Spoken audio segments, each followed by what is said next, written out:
Hello England and hello world, critical criminologist here. I seem to have a headache that I can't shake off. Maybe it's because for the first time ever I'm having to control my calorie intake, by which I mean reduce the amount of food I buy, because cash is so tight. A lot of us aren't talking about it, but a lot of us are feeling it. Before I go on to my bookshelf behind, which fell down, let me just show you the contents of my wallet. £20. £20 is something that once I would have just gone, oh, nice bit of change, but now we're all, can you hear that jingle jingle? We're all counting the pennies. Maybe in 10 years, I'll look back at these videos and go 2026, the year of struggle globally and locally, where all of us are having to tighten our purse strings. Well, not all of us, not the top 1%, not the top 5%. You can see behind me that I'm pointing to the bookshelf that fell, and much like the actors in our world today, I struggled to put it back together again. Don't let the expensive lampshade and plethora of books fool you. Times are tough in the UK. Maybe when the Critical Criminologist channel is a global hit, we will look back on these videos. I'm wearing my spectacles to ameliorate the headache. Don't let the nice watch and the expensive ornaments fool you.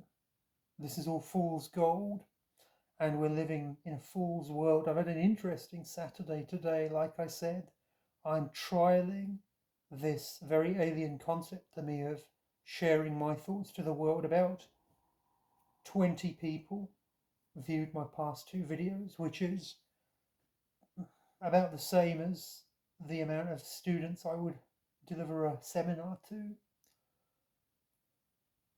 And I am going to have to get some more professional equipment because I'm just holding my camera to my face. But I don't really know at the moment what sort of cameras you need. I want the sort of proper YouTube setup rather than this setup. But anyway, it's a Saturday. It's been a hot day. Let me round up some thoughts. I've been listening to a lot of music today. It was interesting. I woke up and I've developed this terrible habit now of checking the phone as soon as I wake up. And two of the first, headaches really coming back, 2 of the first videos I viewed were one of you could call him a right-wing talking head, I don't know who he is, saying that he's been struggling mentally. He's one of those faces that you recognize but you can't put a name to. And then the second one was a YouTuber who said that the police had come to his door after he posted a video, which is interesting in and of itself. Don't know who he was. Older guy. I don't know if he was charged or if it was NFA'd, but as a non-practicing barrister, all of those points are interesting to me. I listened to an interview that Big Nasty gave in 2015 talking about not selling out in the music industry. And then I listened to about 3 or 4 tracks of M.I.A, the rapper, the British Sri Lankan rapper, whom I was reacquainted to, or whose work I was reacquainted to in the summer of 2019 when her signature film M.I.A, which was about her life, was shown on the television. 2019 seems a long time ago, the summer before the pandemic, the summer before the world effectively started taking a downward hit. I don't want to bring the mood down, but I listened to M.I.A.'s latest song, even though I'm not a Christian, her latest song, which is a gospel choral song that I might use in some future production myself if I get the rights. And then I went back to listening to Galang, which was a really revolutionary song for those of us in South London in the early 2000s. It's almost 25 years ago. And then, obviously, I fly like paper, get high like planes. She did it better. My late father once said that the last Hindu revolutionaries would be Tamils. That's going to be the chapter or the subheading of one of my upcoming books that I'm still composing, one of the chapters. And yet M.I.A was or is the daughter of a Tamil revolutionary who's since deceased. And I remember very vividly when I was watching that film of hers in 2019, the next day I went back into Croydon, and Croydon's doing a lot worse now than it did before. I watch a few YouTube channels um, of auditors in Croydon, or you could say sort of vloggers in Croydon.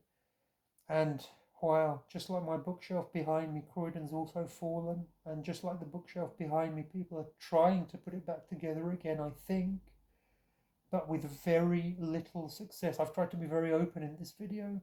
Like I said, how ironic that just a week ago I was updating some of my social media posts to say that how bizarre it is that in a world where previously we wrote our diaries with the front page title private, do not open, and we locked them in drawers, now we share our innermost thoughts to the world. But I'm seeing now that money's tight, Britain is doing very, very bad financially and in many other ways.